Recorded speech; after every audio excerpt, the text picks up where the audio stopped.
Good afternoon, folks. I'm flanked by real protection here.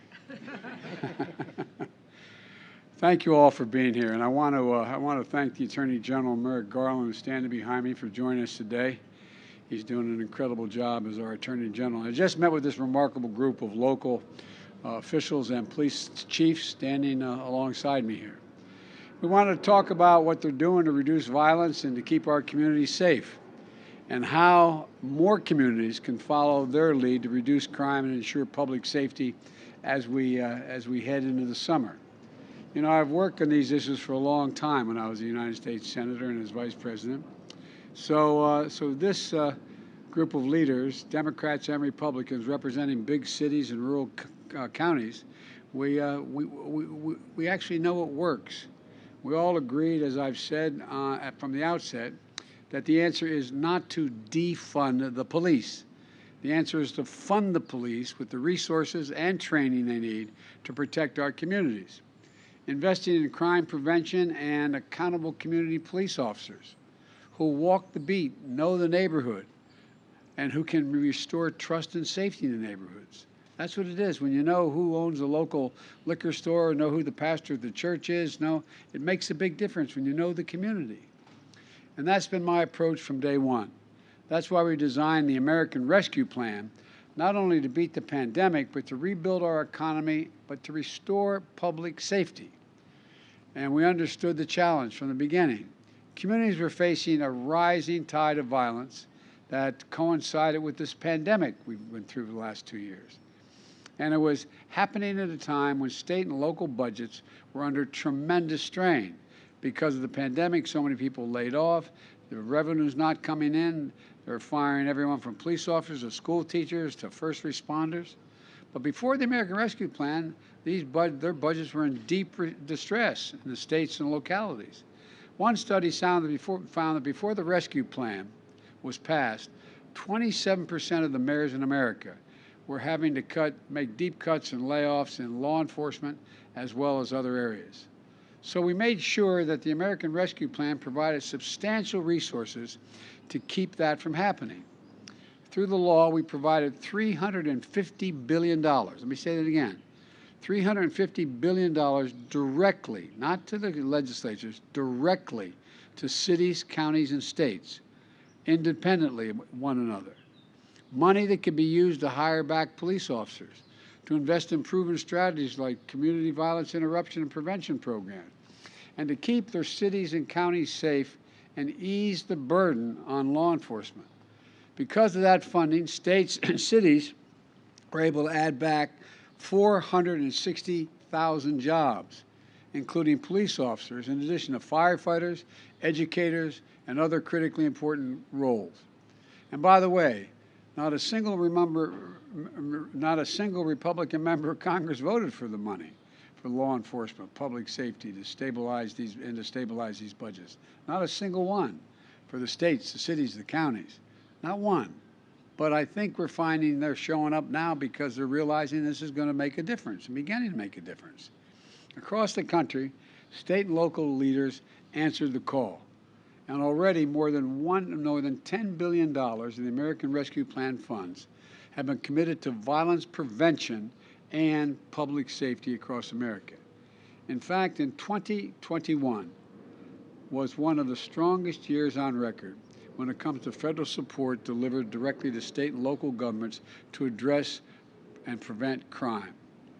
And folks, standing here with me today, leading the way, in Detroit, my buddy, and he is my buddy because you may remember, those of you who have been reporting from the White House for a while, that Barack Obama said to me when I was Vice President, go fix Detroit. Not a joke. And the poor guy spent a lot of, where were you, Mike? I'm still here. I spent a lot of time with this guy, Mayor Mike Duggan, and Police Chief James White. They're using these ARP funds to modernize police training facilities, to invest in retention of police officers, gun violence prevention efforts, gunshot detection technology. In Tulsa, Mayor Burnham is using the rescue plan funds to help recruit police officers and training for bonus. Put your hand up so we know who we're talking about. Yes, sir. There you are. Okay. In Kansas City, Mayor Q, known as Mayor Q, Quentin Lucas, and the police officer Joe Mabin are here. They used the ARP funds to avoid cuts and layoffs that would have threatened public safety in their city. And they put $12 million into their violent crimes division. And while freeing up resources, they began hiring 150 new police officers. In Baton Rouge, Louisiana, Police Chief Murphy Paul is using ARP funds to purchase 200 additional patrol cars, while investing $3 million to implement proven strategy to reduce gun violence in communities, to produce prevention programs. In Tampa, Mayor Jane Castor and the Police Chief Mary O'Connor, they're using ARP funds to modernize the city's fire prevention capacity, including with new fire vehicles. In Toledo, Ohio, Mayor Wade is using the ARP funds not only to avoid layoffs, but to add 100 police officers in the next few years. In Mercer County, Pennsylvania, a county I know, largely rural, we're the largest town is home of 16,000 people. The county commissioner is here, Timothy McGonigal. Timmy was, I shouldn't call you, excuse me for calling you Timmy. No, they all call me that. I've always called you that. We're talking about, I grew up with Michael McGonigal, was one hell of an athlete. Anyway, but Tim is using that $12 million ARP funds to install a county-wide radio system connecting 911, police, fire, ambulance services for the first time. It's going to make a big difference in terms of the public safety writ large. And in Houston, Mayor Sylvester Turner, who I've spent some time with, and Troy Finner, who is the police chief, they're using ARP funds to improve mental health services, domestic violence, and response efforts, because they realize that when there's a domestic violence problem, it's not always necessary to send a cop with a gun. You have to send someone who can talk people through things. And funding a community reentry program of police overtime pay, so an additional 125 officers can be present in areas where violent crime occurs most frequently. And across the country, more than 300 communities are engaged in the efforts like these. I've said it before, and I'll say it again, to every governor, every mayor, every county official, the need is clear. My message is clear. Spend this money now that you have. Use these funds we've made available to you to prioritize public safety. Do it quickly before the summer when crime rates typically surge. Taking action today is going to save lives tomorrow. So use the money. Hire the police officers. Build up your emergency response systems. Invest in proven solutions. We have an expert here with us who's one of the best, who's best at those solutions. Reggie Moore. Reggie's heading up a new comprehensive statewide violence prevention program in the state of Wisconsin. A program that's grounded as what's known as community violence intervention. Community violence intervention is about using tested messages, community leaders, community members to directly work with people who are the most likely to commit gun crimes or become victims of those gun crimes. And it works. They intervene before it's too late with public health and safety approaches that work. And your Governor Evers, has invested $100 million in the rescue plan to expand these efforts across the state of Wisconsin. So thanks for everything you're doing, Reggie. I appreciate it. And more states and communities are going to do the same thing. We need more of these programs. And we need states and communities to invest in things like jobs and training for young people, summer programs, drug treatment and mental health programs, housing, criminal justice reform, reentry support for people coming home from after incarceration. As I said in the cabinet room, you know, the idea that when you get let out of prison after serving your time, you get 25 bucks and a bus ticket, and you're going to end up under the same bridge you came from before.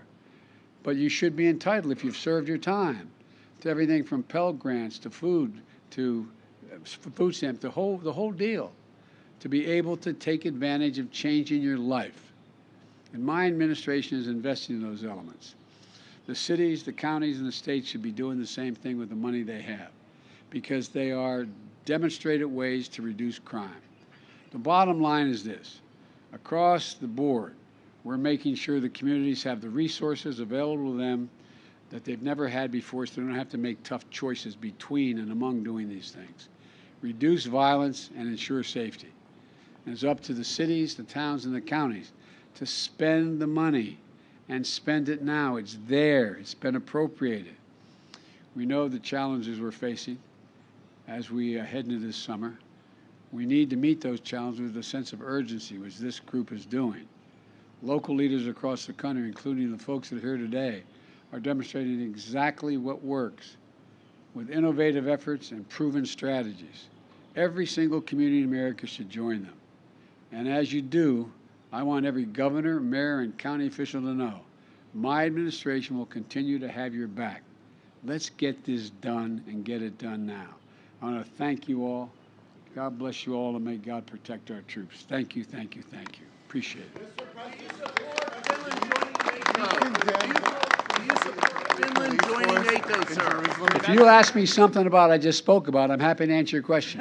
Do you think you need to invest more money in police across the nation? Would you push for more investment? Yeah, we have plenty out there. The thing is that the governors have to loosen it up, make it available. Mayors have to make it available. It's there. It's not a question. You had a question, sir. My question is, do you condemn the police force in Israel for their actions at the funeral of the Palestinian American journalist? I don't know all the detail, but I know it has to be investigated. I don't know all the detail. Then would you go to support reporters, sir? If I can, I'll ask you to first about what we're doing here, if you can. There are some concerns about leniency of prosecutors right now. What you have in terms of leverage to help enforce them doing more to hold criminals accountable, and separately your concerns, if you have any, on bail reform. Then I have a separate one, if I can just allow it. A lot of parents are watching about baby formula. If you have a message to those parents that you can share while they're listening. Well, three questions. I'll answer the baby formula question because all of a sudden it's on the front page of every newspaper, and it's important that I be responded to. But look, with regard to the leniency of prosecutors, that has, on balance, not been the biggest problem, the leniency of prosecutors. In the past, the hardest process has been the intensity of prosecutors, people getting long sentences for crimes that are, anyway. And bail reform, I think bail reform and the negative side of bail reform is vastly overrated. The idea that if you have no ability to make bail because you're poor, it should relate to the severity of the crime and what the problem is related that you're accused of. With regard to the issue of formula, we've done three things, and I know Jen Psaki spoke to this today. Number one, we're releasing guidance today to all the states of the possible flexibilities in the WIC program, the Women, Infant, Children program, because they're very sort of strict guidelines that when you walk in, if you have a WIC, you can go in and purchase a certain amount of formula, but you can't purchase more of it. The problem is the packaging issues are becoming a difficulty. And so we've changing it so that the WIC program, you can buy what's on the shelf, so that they're not it's the top issue raised with me. So the flexibility to have formula in stock should not depend on whether you have it packaged exactly what meets the requirement for for people on the WIC program. Secondly, the FDA just issued a statement. We worked on it. I was on the telephone. And by the way, that on the WIC program, when I spoke to Walmart and I spoke to the major distributors for an hour or so, yesterday, the day before, I can't remember, they wanted to have this flexibility because they didn't want to be violating the law. Secondly, the top issue for retailers raised with me. Secondly, the FDA just issued a statement about importation of formula from abroad. The FDA has been looking at will be working with manufacturers to facilitate the incorporation of formulas from abroad that, in fact, in places like Europe, where we can get more product on U.S. shelves. That's underway. I think we're going to be in a matter of weeks or less getting significantly more formula on shelves. And the FDA is also going to ensure we can import and still maintain the high safety standards. And the third thing that is, there's more to say about each of these, but the third major thing we're doing is that finally, any parent who has a serious question about the particular formula they need, because there's very different formulas, some are very precise, and if they don't get the exact right formula, the impact on the child is extremely negative. We have set up a system whereby you can contact HHS and go to www.hhs.gov/formula. It just launched this website to help parents find resources, obtain formulas, including contact with companies and food banks and health providers that in fact may have access to the particular formula they need. This is a process. We're working on it very, very hard. There's nothing more urgent we're working on than that right now, and I think we're going to be making some significant progress very shortly. All the way in the back. Mr. President, Republicans have said that your administration should have anticipated this baby formula shortage before. Are you satisfied with your administration's response so far and some of the steps that you and your administration are taking now, including loosening these import requirements next week? Should you have taken those steps sooner before parents got to these shelves and couldn't find formula? If we'd been better mind readers, I guess we could have, but we moved as quickly as the problem became apparent to us. And we have to move with caution as well as speed, because we got to make sure what we're getting is in fact first-rate product. That's why the FDA has to go through the process. Thank you. Mr. President, I'm so sorry to take you to so far. I'm going to ask a question about Africa, because recently you sent your Deputy Secretary of State to Africa. She visited 3 countries, Gabon, Angola, and South Africa. So in Angola, she spoke with President Lorenzo, and when she gave her report to the media, she said that she's been seeing in Angola many progress in terms of human rights, fighting corruption, and also better business environment for the America's investor. Are you aware of what is going on in Angola, Mr. President? I'm aware of her. I'm waiting for her report. I've been on the phone with the president of South Africa at length on those same issues. And I've been on the phone and been in contact with other African leaders. There is a need for a significant increase in focusing on human rights and not abusing human rights, but there's also a need for us to, what we're doing is trying to figure out how can we help African countries accommodate the changes they have to make in terms of to deal with their environmental problems as well as dealing with infrastructure problems. And so I convinced the G7 to agree that we would put together a program where we would, the advanced economic nations of the world, would provide the kind of resources without any strings attached to increase environmental capacity as well as dealing with other problems in African nations. There's 1 billion people, and so we're working very hard to try to get hold of that. Are you visiting Africa soon, Mr. President?